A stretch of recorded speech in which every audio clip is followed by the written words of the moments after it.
faut pas tricher avec ces choses-là. Il faut dire la vérité, tout simplement.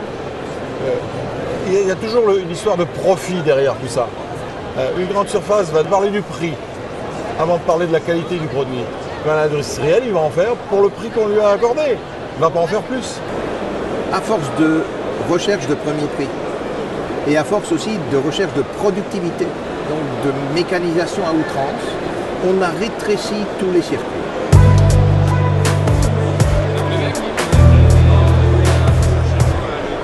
Les industriels de la pizza, très peu sont à travailler des produits qualitatifs et sur de la pulpe, on va dire, classique.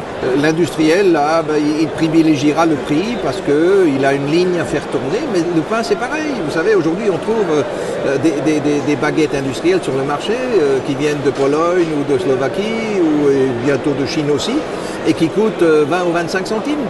Donc bien sûr c'est faisable, mais à quelles conditions?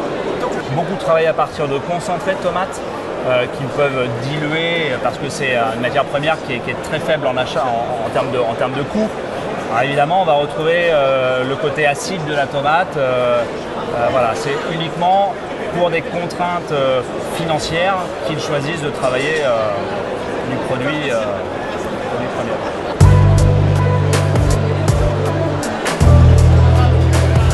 Il y avait avant ça un trader qui aura acheté le produit dans un pays, qui l'aura fait transiter par un autre parce qu'il y aura une histoire de TVA plus intéressante ou je ne sais quoi.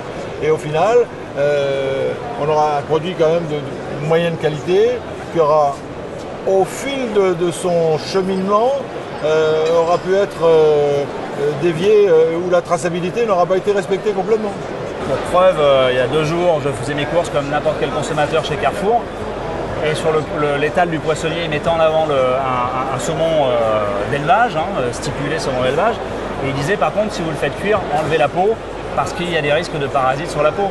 Quand un poissonnier, entre guillemets, ou un vendeur de poissons plutôt en grande distribution vous dit ça, c'est quand même pas très rassurant sur la qualité intrinsèque du produit. Nous sommes régis par un monde d'acheteurs, donc des gens qui se foutent complètement de la qualité du produit, ils n'achètent qu'un prix.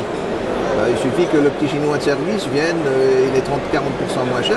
L'acheteur a l'impression d'avoir fait une bonne action. Oui, immédiatement oui. Mais derrière, tous les autres vont s'approvisionner dans les mêmes règles et selon les mêmes principes. Et finalement, quel est le grand perdant dans l'histoire? C'est le consommateur.